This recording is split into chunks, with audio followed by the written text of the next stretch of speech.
Welcome to the Leadership Purpose with Robin podcast. I'm your host, Robin L. Owens, Ph.D. And this is where we dive in each week to give advice, tools, and tips for high-achieving women leaders. And we talk about leadership purpose and its importance for you.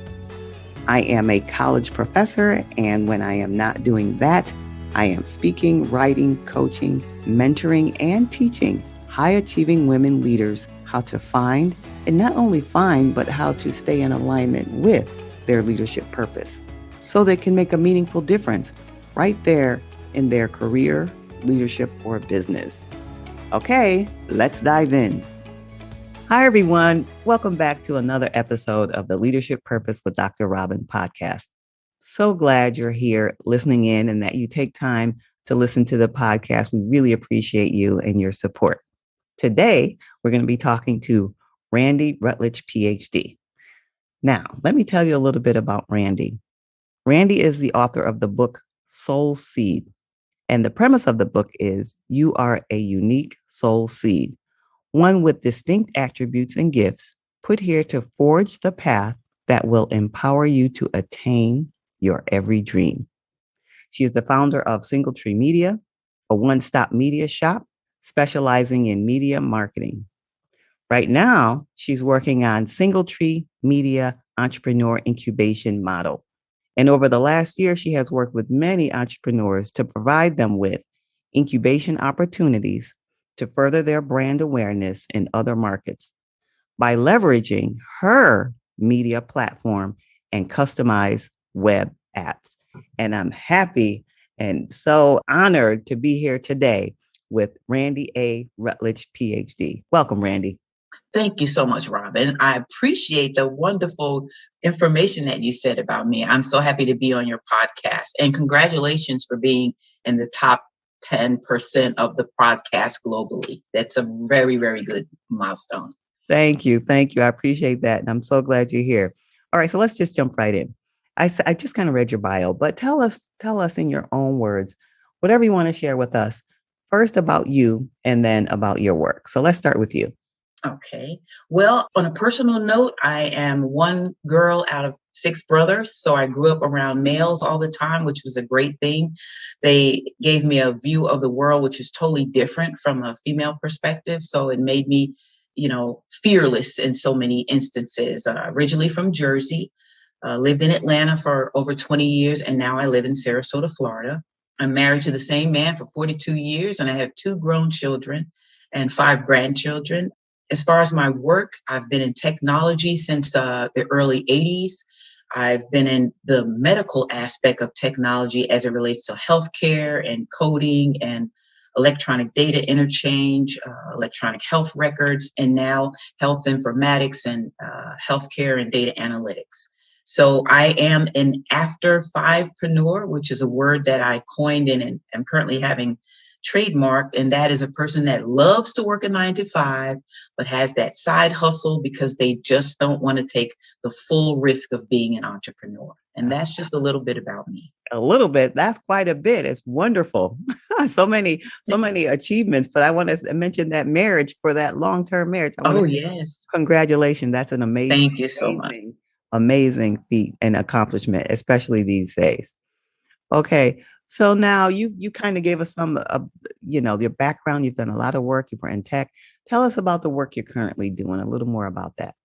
Okay, so the work I'm currently doing is I actually work in the Department of Veterans Affairs. I work behind the scenes as it relates to looking at all the different types of data that has come and been created post the telehealth, creation as we went into COVID-19 and we got the policy signed by our former president, Donald Trump.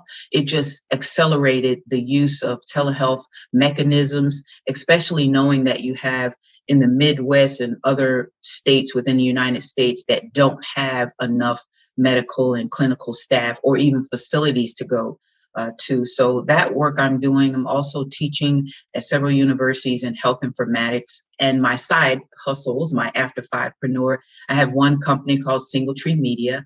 And I got that company started based on a grant. I was working with one university, and when COVID hit, we were through my company called the Online Adjunct. We were helping face-to-face trainers flip their courses online. And so while I was doing that, I was asked, could you stream those courses? Could you do streaming? And so I was like, although I had a good technology background, I didn't really know what that meant. I was like, well, I guess I could, and so they said, we're going to put you in for this grant. So I didn't hear anything. And then all of a sudden I got a call or email, like, we're going to let you know you won this grant. And I was just like, a grant? What is it? And they were like, it's 50 grand. We're going to build all your apps for Roku, Fire, Android, Apple, iOS. And so I got that. And then they gave me this lifetime amount that I was going to pay per month just for my platform. And I was just like, now, I didn't really know what it was, but it was such a great offer. I was holding my head the whole time I talked to him. No, this is something I should not pass up. And so I said yes. And then I could hear inside of myself, give it to me first. And I was just like, well, how do you give a program to God? What do you do? And so I went on this quest to study. What do I do? How do I work things out? So this studio you see behind me is the studio I created. I learned about lighting. I learned about cameras and all of that. And my husband is a preacher. And so I created the faithtv.lightcast.com app, and I started putting his sermons on the internet through this streaming platform. And it's just started growing and growing and growing. And now he's being heard in South Korea, Pakistan, different places I never would have thought, and I'm not counting the views or anything like that, because one person hearing it, if it changed their life, that is a good thing. So that's the give it to me. And so now I'm creating an incubation model for those who are creating their businesses and they've been in business maybe a year and they want to expand their brand and their reach. I enable them to come onto my platform under the After5preneur, and I, put videos out there. They create the videos, they create the content. I just upload it to the platform, and they get to leverage my audience and the viewership.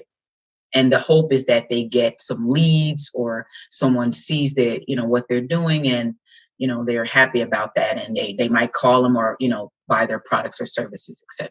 That's wonderful. What a wonderful service. And folks who are listening to us, so they can't see us, but I could see this beautiful studio you have behind you. I noticed it immediately. And yes, it's beautiful, and the lighting, everything, it's just perfect. So it sounds like you're doing some good work. Now let's focus on that, because I'm most fascinated with this After5 entrepreneur. No, what did you call it? After5preneur. Yes. After5preneur. Yeah, I'm fascinated by that work. So given that portion of your life and work, what do you enjoy most about that? What really lights you up? When so I'm looking at this person and they have business ideas, maybe 10 of them just floating around in their head. I help them clarify their business idea so they can pick one. And I love it. And I do it through brainstorming. So when I can see them finally, through the methods that I use, drill down and become confident that it's a good idea. And then when we drill down and I'm brainstorming and I say, do you see your product evolving out of what we're saying? And then we drill down a little further and they can see their product. I just did this yesterday with a person from Canada, and he was like, my God, I didn't even know this was what this idea was. And when I see them light up and they get joy and they get confidence, Robin, they get confidence that my idea is good. There's a customer out there for my idea. I can do this. And then I give them that plan. Here's what you need to execute. Yes. And that's what lights me up with the After5preneur. And the other thing is, I'm not trying to be a full-fledged entrepreneur. It's okay if that's not you. So yes, the income streams that I have, a lot of people depend on me and my husband, including my mother, my elderly mother. And I don't want to put anything at risk with the funds that she gets every month from us. And so, 9 to 5, you could walk in a day and they give you a pink slip, but it's more consistent. Mm-hmm. And then I can take the time and my energy and ideas, instead of watching television or just hanging out on the phone, I use my time to advance my after five things that I do, which currently now is the online adjunct.com and then singletree.media, those two things. And I just funnel all that through the After5preneur kind of, because that's me, I'm hacking. I love this stuff. I see. Okay, so tell us more about that online adjunct. So the online adjunct is very interesting. I had that trademarked a couple years ago. I have been doing online training for so long and just teaching and mentoring young folks. And so I created this business, the online adjunct, and that's actually how I teach my online courses. Oftentimes with the universities, I'll funnel it through that business. Maybe they only want me to teach or create an online course. Maybe they want me to peer review an online course, or maybe they want me to do a workshop. And so, but as it relates to customers and your audience or anyone listening, I help experts monetize their expertise by creating their first online course. And so if you're thinking about creating an online course, there's ways to see if it would resonate in the marketplace. You kind of could create a campaign and just tell people I'm creating an online course about XYZ. And if people, that resonates with them, they can sign up and get on the waiting list. And that's a way to see before you even build. Is there an interest for what I am saying or what I want to teach? And so that's a way because some people just want to build a course and then they get it and it's like crickets, right? You're like, right. Oh, nobody wants my course, And then the other thing is, you don't necessarily have to build a course. You could do a 5-day challenge and come on every day on Facebook for 30 minutes to an hour and teach people. But you could grow your email list that way, because you could say, hey, let me create a landing page. I'm going to do a 5-day challenge to teach you how to do thus and so. Sign up with your email. And once you get the email, they get a response that says, here, join the Facebook group. And that's where you do the live. So you're getting a couple of things. You're seeing if anyone is interested in your idea. You're building an email list. And then you get to go live and teach your course, which you can hone your approach. You have a course, you're parsing it out in little chunks. You can get feedback from your audience to say, hey, I need to tweak this, tweak that. Then if you really want to do an online course, you have data. And so you'll know, what you need to do if you officially want to go down that trail. Yes, that's an awesome tip for all the entrepreneurs who are listening or anyone else who's listening and they want to start an online course. That's an awesome tip. Yeah. And I hear your social media expertise coming out. Oh. And speaking of which, it sounds like you have various forms of expertise that are leading you up to this moment. So choose from any part of your expertise and share with us some word of advice or some tip or helpful hint. Now, let me say this. I always tell people I created this podcast for what I call high achieving women. Yes. Women who are ambitious, have goals, who are working, or like you, who are working in the day and doing other work after 5, just doing all the things. And those women rarely get the support because they're supporting everybody else. Oh, yes. Yes. I mean, support is not geared toward them because people see them doing all the things. They just don't think about it. That's true. That's true. And so I thought by inviting people like you from various backgrounds in their work, everybody has learned something to get to where they are today. Yes. And I thought if the listeners could take away something from each guest, they can walk away with something, just a bite-sized something that could help them in that moment would be a way of supporting them. And so that's my goal in the podcast and asking this question. So now, having said all that, from your expertise and experience, what's some word of advice you would share? I would say for them to breathe, and I'll go a little further with that, but I'll say to breathe because we almost are always moving fast and furious forward. And sometimes we don't take the time to take a breath, not for someone else, for ourselves.